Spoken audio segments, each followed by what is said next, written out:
Hi there, welcome to my views and news. Two news stories. First one is from Tigray, southern Tigray, which Tigray called southern Tigray, Amhara region based groups have claims to this zone as well.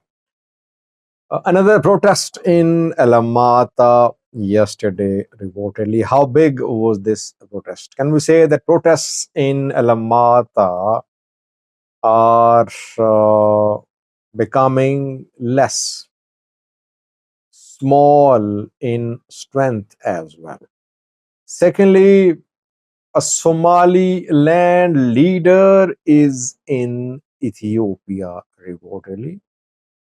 We got this information through some sources. Which leader? We have been hearing about uh, the likely signing a final agreement between Ethiopia and Somaliland. Which Somaliland leader is visiting Ethiopia privately? Firstly, viewers, southern Tigray, southern zone where gradually Tigray fighters have managed to take back entire zone, it seems. Only city where Tigray fighters are not in full control is Alamat. People say, Sajid, don't use the term Tigray fighters. Which term should I use? These are not IDPs.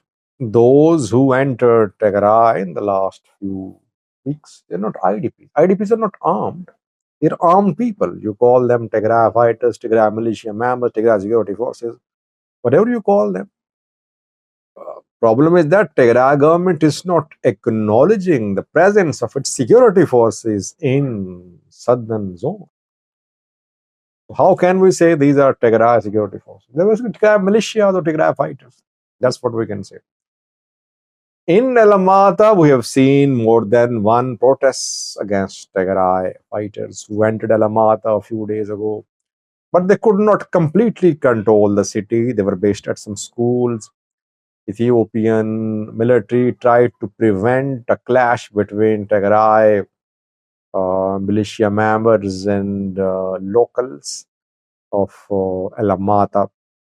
Locals of Alamata have been opposing the entry of Tigray fighters. So they've been protesting in front of the schools, etc., where Tigray fighters are stationed. And in an incident, one local man was shot dead. Tigray fighters were blamed for the killing of that man, and that led to start of major protests in Alamata. At one time, protesters blocked the main road, Makele to Alamata, Alamata to Kobo Road. But then we saw that new contingents of Ethiopian federal police arrived in Alamata from Makale. And after the entry of new federal police units, things started changing in Alamata. The security forces talked to people. They told them that no one should protest uh, without getting permission from the authorities. Roads should not be blocked. Security forces, Ethiopian National Defense for Federal Police, basically supporting. Basically, they are supporting Tigray fighters because we saw that when Tigray fighters entered Vaja, they entered Vaja along with federal forces reportedly. So in Alamata, too, it seems that gradually the protests are losing the momentum which they had gained. Yesterday, a protest was held in Alamata city. Only a few dozen people participated, reportedly. So it wasn't a large demonstration like we saw. We saw some seriously big protests against TDF in Alamata in the last few weeks. But yesterday's protest was short, a small protest, and the people just dispersed.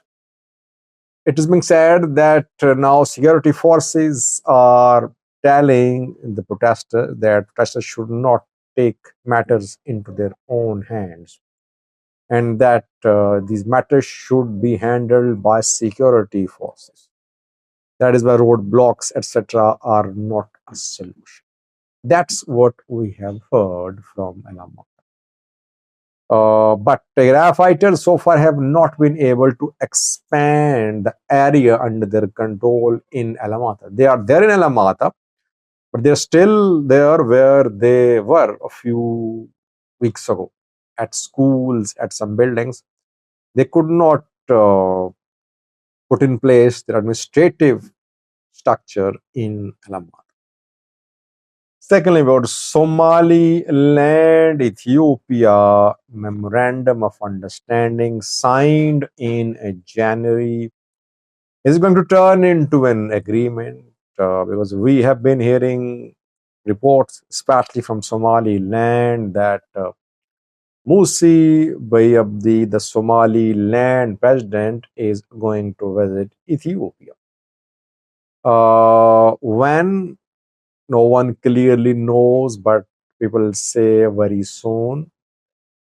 Ethiopian state media 3 days ago published a message saying that there could be big development on the 30th of June Ethiopian calendar.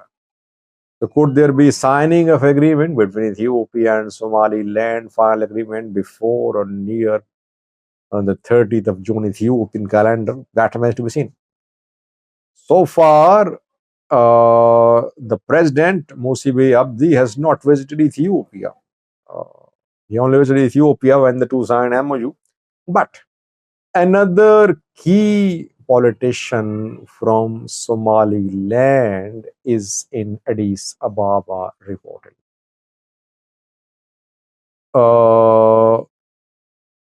His name is Abdirrahman. Abdirrahman is opposition politician from Wadani party. There are three main parties in Somaliland. Kulmiye, the ruling party led by Musibe Abdi. And there is Wadani party led by Abdirrahman. And Faisal Ali Warabe heads UCI. The three main parties. Uh, Obviously, the next president would be either Musibe Abdi or Abdirrahman. Election in Somaliland due to be held in November. Ethiopian government has been in touch not with just Musibe Abdi but with opposition politicians too. Opposition politicians want the MOU to turn into an agreement as soon as possible.